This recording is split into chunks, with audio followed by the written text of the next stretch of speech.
Sikkim 365 and Baylor Plus have teamed up to bring Baylor fans the ultimate content bundle. You can sign up now for $17.99 a month, a $5 monthly savings, and get instant access to all premium content on both websites. For more information, visit either sikkim365.com or baylorplus.com today.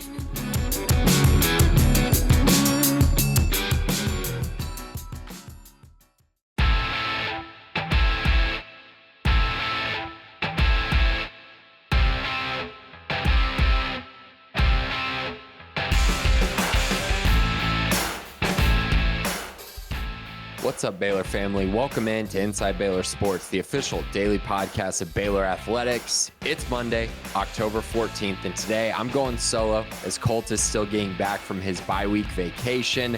But today I'm really excited. We're going to talk about an article that I wrote for Sikkim 365 Premium, so I'm sure some people might kind of know the context for it. But we're going to kind of dive into 3 seasons that happened prior to this one, 2012, 2016, and 2018, that had some similar things going on to it as this particular season for Baylor. Whether it was a really tough stretch playing against good teams or just a team taking their lumps and losing a long stretch of their season, or taking advantage of a schedule, which is something that we've talked about in particular for this year's version of Baylor football. Now, these teams obviously all had some sort of problem or some sort of issue, whether it was coming into the season or during the season, that really dragged the season down. But every season has context to it, right? So this is more so kind of going to be talking about, who these teams beat, how they finished the season, what they overcame to get here, and if we can draw any similarities to this current version of Baylor football. Now, I fully understand as I go through this, people are going to say, well, yeah, but this is year 5 of Dave Aranda. This was only, year 2, for instance, of Matt Rule. And that's great. I understand it all. I think every situation, again, has context to it. So take this conversation for what it is. It's more so looking at a schedule, how it lays out, and how a team either achieved what they were supposed to achieve prior to the season or didn't. But in most of these cases, obviously, a bowl game was the outcome. So first up, in 2012, this was actually my freshman year at Baylor.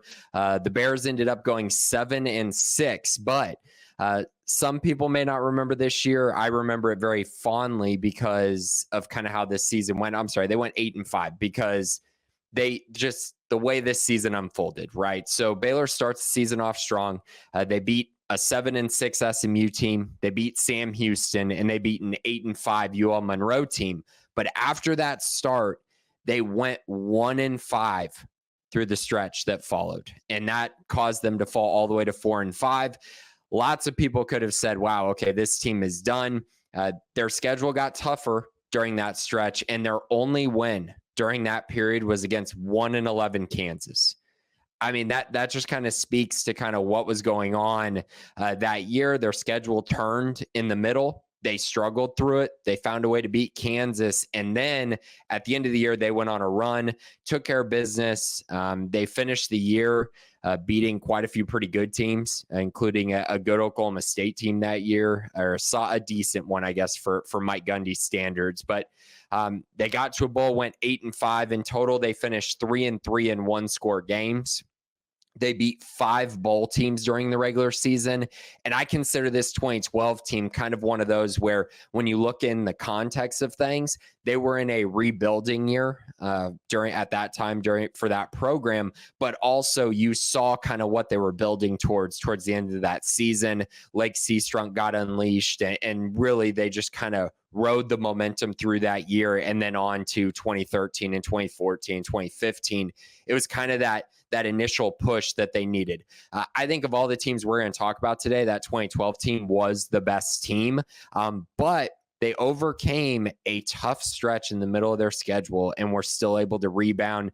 That's something, again, that's going to be a common theme for all of these teams, really, is rebounding from a tough stretch. Again, I think they're the outlier. I think they're the best team that we're going to talk about today. Next up, 2016 Baylor. They started the season 6-0.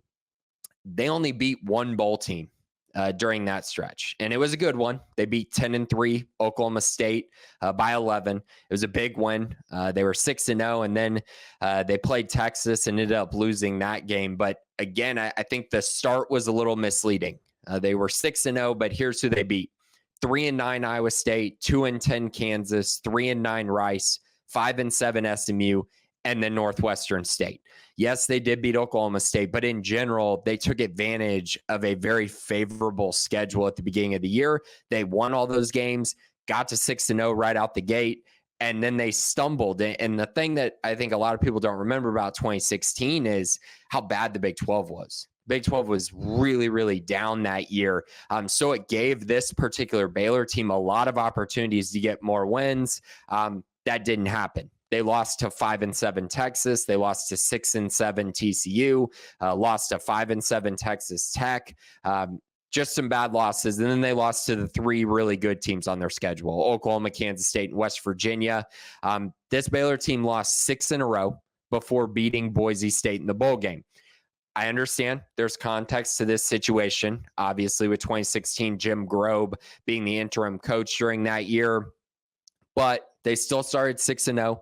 They still had a great run, and then they struggled towards the finish before winning their bowl game. But in total, they beat one bowl team in the regular season. They lost to 2 non-bowl teams, and they finished 1-2 in one-score games.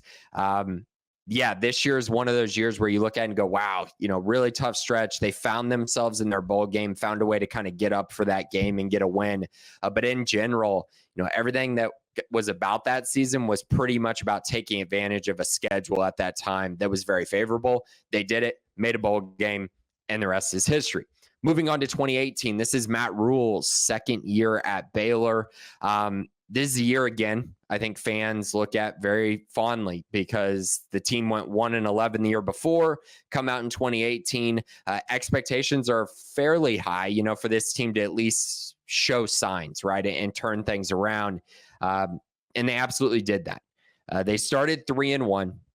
And then fell to 4-4, then 5-6, and then they went into the last game of the year and beat Texas Tech. Again, they were 3-1 to start the year, but they gave up 27 points to a 6-5 FCS team in Abilene Christian.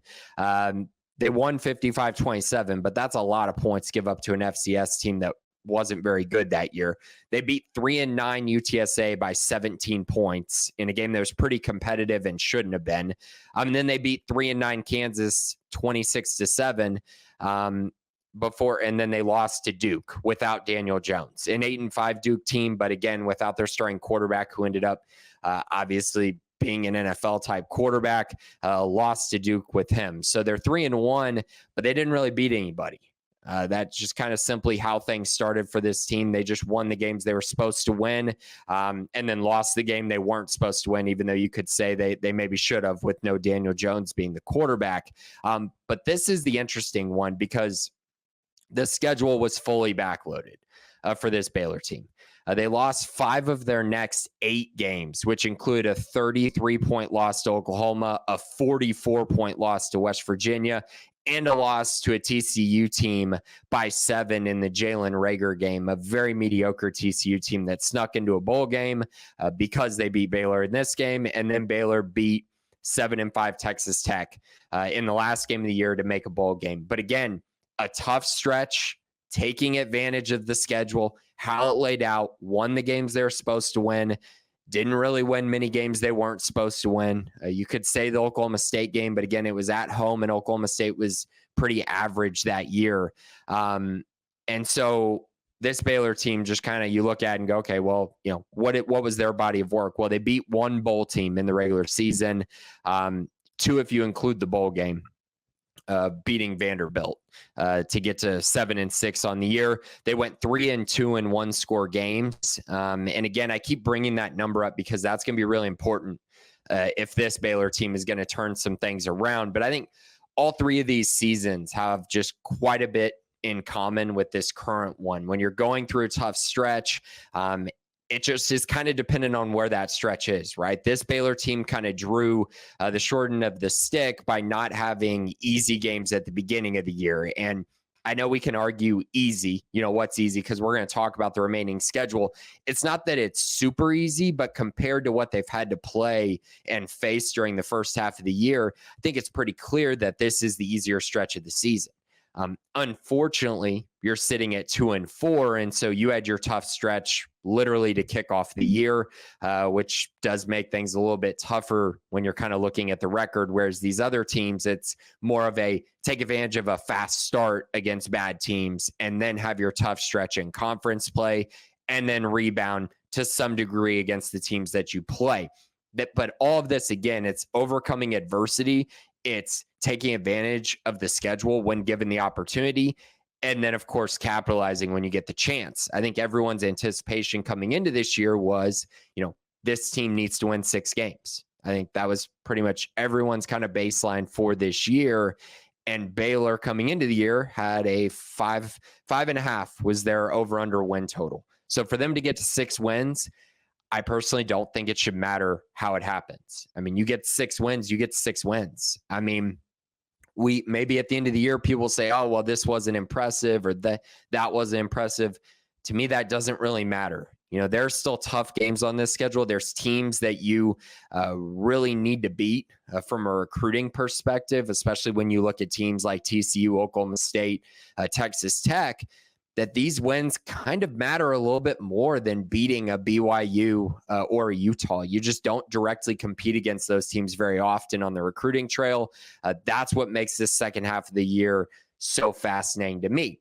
Now, I keep talking about the first half of the year versus second half of the year. So the first half, the 4 losses that Baylor has had, those teams have combined to be 20-4 on the season. You got Colorado at 4-2, BYU 6-0, Utah 4-2, Iowa State 6-0. The wins are not encouraging. You beat Air Force, who's 1-5, and they're ranked very poorly according to every single metric. They're outside the top 100 as far as teams go. So not a super impressive win, but took care of business against the schedule you were given. And then Tarleton State, who's actually the number 13 team in the nation for at the FCS level, they're 6-1 with their only loss coming to Baylor. So what does that all tell you? Okay, this Baylor team's beating the teams they're supposed to beat, and they're not beating the teams they're not supposed to beat, even though, of course, we can go back and kind of nitpick on, well, Colorado beat them on a Hail Mary, which is very true, a very low percentage play that happened. And so be it. Colorado finds a way to win. And now Baylor's going to have to turn that around because currently they're 0-2 in one-score games. They're going to have to at least be 500 in that regard by the end of the season, whether that's 2-2 or 3-3 or something along those lines. I think they're going to have to be 500 in that area if they want a shot at making a bowl game. So looking at the teams that they beat, Colorado, according to SP+, which is a metric on ESPN, Colorado's number 54 team in the country. BYU's number 29, Utah's number 33, and Iowa State's number 18. So it's been a pretty good schedule. And remember, Utah is kind of the outlier there as Baylor actually had to play them with a Cam Rising that was healthy for that game. I don't know if we're going to see another fully healthy game for Cam Rising. He only played the first half against Baylor, but was clearly probably the healthiest he's going to be all season long in that game. Unfortunate luck there. They've dropped to number 33 because they lost to Arizona State over the weekend. But Iowa State, clearly a really good team. BYU as well. They're playing really well. And then Colorado, again, number 54 in the country. They just lost to Kansas State in a narrow loss in Boulder. Again, Baylor played them very well there. Now, you look at the schedule that Baylor has coming up, and this is what it features. You got number 48, Texas Tech, number 55, Oklahoma State, number 37, TCU, number 43, West Virginia, number 77, Houston, and number 50, Kansas. You got a lot of teams that are kind of outside that top 50 range. And then you got 3 of them that are outside the top 50 or right at top 50, I guess I should say, because Kansas is at 50. Then you got TCU, who's 3-3 at number 37. I think that's a very fraudulent number 37 ranking, but the metrics seem to still kind of like them. Texas Tech at number 48 and West Virginia at number 43 are the 2 toughest matchups on the schedule. Tech being 5-1, we're going to preview them this week. fascinating matchup, one that is obviously going to draw a lot of attention, and we're going to talk about all week, so I'm not going to dive too deep into that, but that game feels like a very important one for Baylor's chances of moving forward. And then West Virginia, they're number 43, but again, they're 3-3 on the season. There's just a lot of mediocrity with the rest of this schedule. Just kind of when you look at it, I mean, Kansas 1-5, Houston 2-4, West Virginia 3-3, TCU 3-3, Oklahoma State 3-3. I mean, just a lot of just mediocre football teams. And so how does Baylor capitalize on that is going to be really fascinating. The other area that I want to just look at really quickly is the defensive metrics that Baylor's had to face so far this year. Colorado was number 70 on defense, and Baylor scored 31 on them. BYU, number 31 on defense, and Baylor scored 28 on them. The issue in the other two games, Utah has the number 13 defense in the country, Iowa State number 11.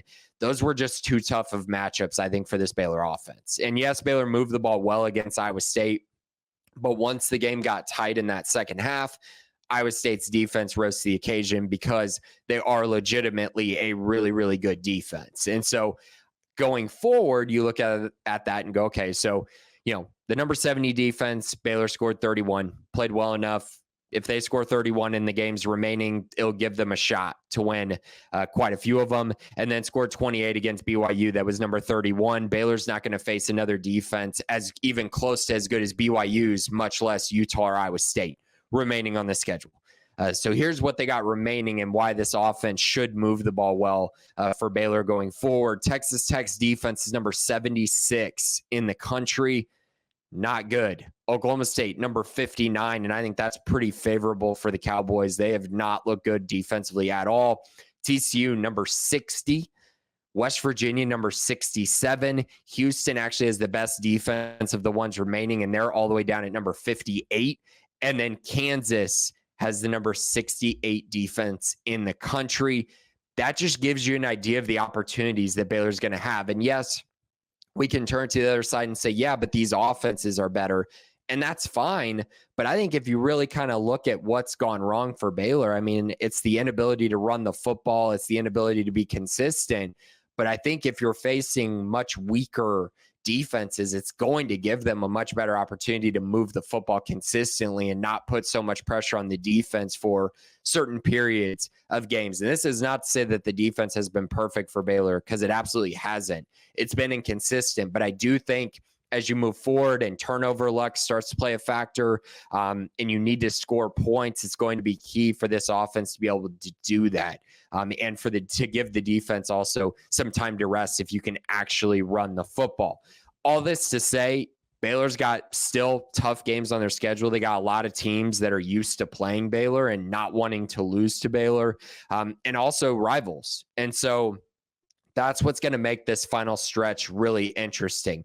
But based on history and based on what we've seen in the three most recent seasons of a team that actually was able to complete the turnaround, because there are seasons where teams weren't able to do that, such as last year's Baylor team. If you look at 2017, obviously weren't able to do that or equipped to do that. But if this team is going to do it, it's going to be because they're taking advantage of the schedule in front of them, the easier portion of their schedule, and then they're playing the level of football that they've played so far this year, which, again, if all of that balances out, then Baylor still has a shot to win quite a few games left on their schedule, potentially get to a bowl game and potentially win that bowl game and try to recapture some of the momentum that they had in the offseason on the recruiting trail.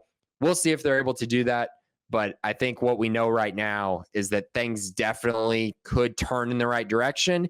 It could start this weekend. If it doesn't, then this could get ugly. I mean, then things could start to really fall apart for this team down the stretch.